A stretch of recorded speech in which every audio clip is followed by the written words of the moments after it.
आप सबका मेरे चैनल पर स्वागत है। मैं डॉक्टर संदीप चौहान, हिंदी अध्यापक। आज का विषय है क्रिया। यदि मेरा वीडियो आपको अच्छा लगा तो लाइक करें, चैनल से जुड़ने के लिए सब्सक्राइब करें ताकि अगले वीडियो की जानकारी आपको मिल सके। क्रिया क्रिया को अंग्रेजी भाषा में वर्ब कहते हैं और उर्दू भाषा में फेल कहते हैं। क्रिया की परिभाषा: जिस शब्द से किसी काम का करना या होना पाया जाए उसे क्रिया कहते हैं। जैसे लड़का साइकिल चला रहा है, यहाँ चला रहा है क्रिया है। रोहन घर जा रहा है क्रिया है। मोहन लैपटॉप देख रहा है क्रिया है। इनमें चला रहा है, जा रहा है, देख रहा है शब्दों से कार्य व्यापार का बोध हो रहा है। इन सभी शब्दों से किसी कार्य करने अथवा होने का बोध हो रहा है, अतः ये क्रियाएं हैं। धातु: क्रिया के मूल रूप को धातु कहते हैं, जैसे चल, देख, खा, बैठ, बोल, जा, लिख, दौड़, आ आदि।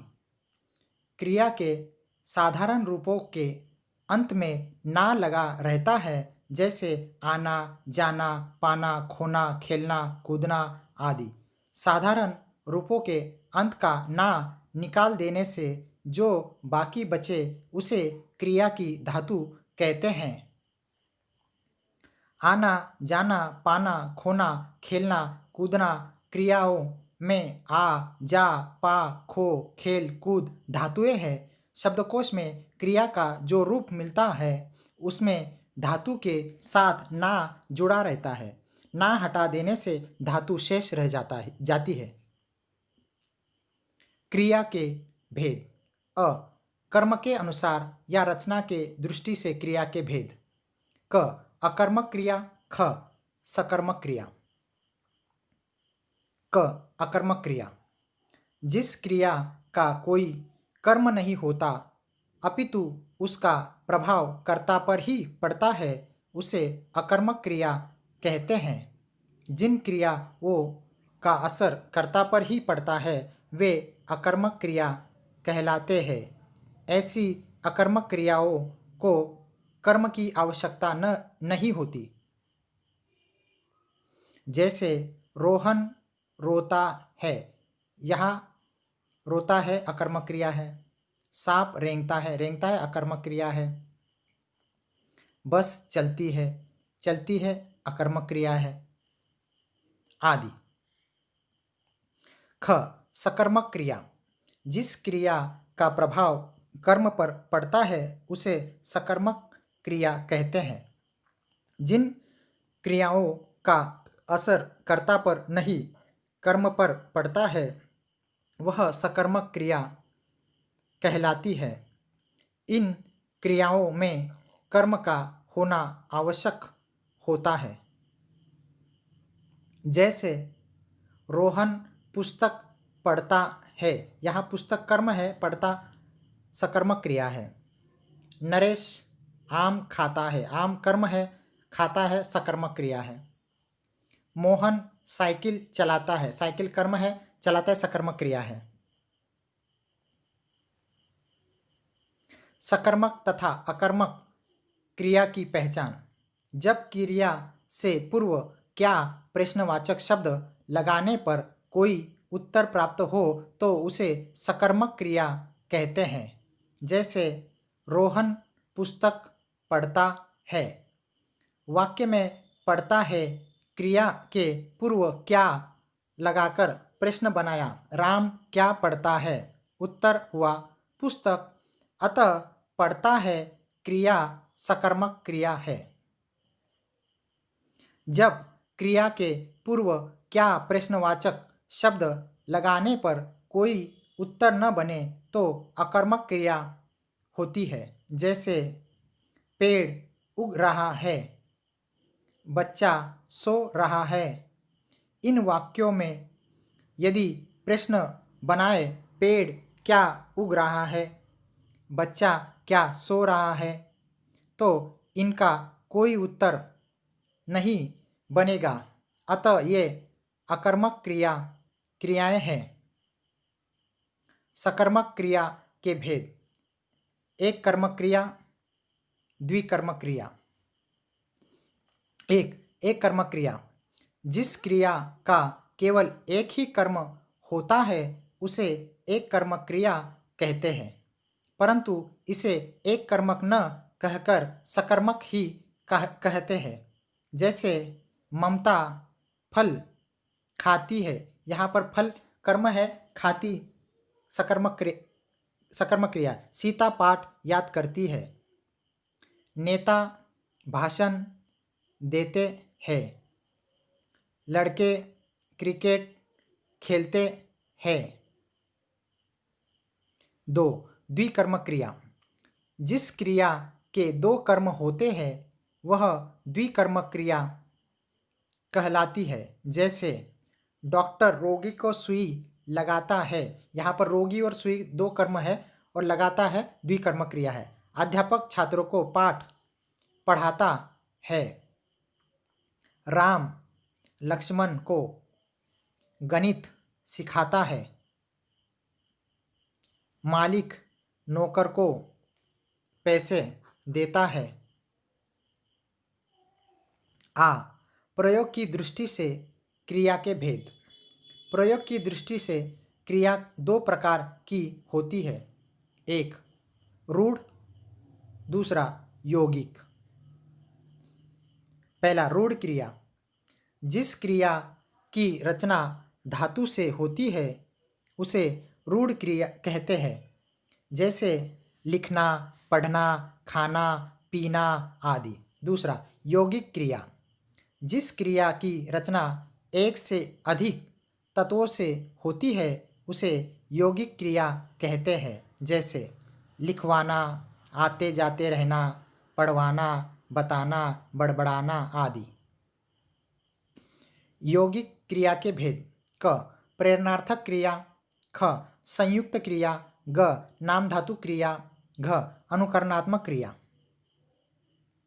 क प्रेरणार्थक क्रिया, जिस क्रिया के व्यापार में कर्ता पर किसी दूसरे की प्रेरणा जानी जाती है उसे प्रेरणार्थक क्रिया कहते हैं। जब कर्ता किसी कार्य को स्वयं न करके दूसरों के द्वारा करवाता है तब वह क्रिया प्रेरणार्थक क्रिया कहलाती है। इसमें प्रायः दो कर्ता होते हैं। जैसे शिक्षक ने विद्यार्थी से पुस्तक पढ़वाई, हम कूली से बोझ उठवाते हैं, हम धोबी से कपड़े धुलवाते हैं, श्याम रोहन से पानी गिरवाता है।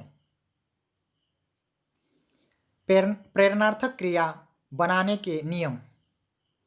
अधिकतर धातुओं से दो दो प्रेरणार्थक क्रियाएं बनती है। पहली प्रेरणार्थक में आ और दूसरी प्रेरणार्थक में वा जुड़ता है। सामान्य रूप। प्रथम प्रेरणार्थक, द्वितीय प्रेरणार्थक।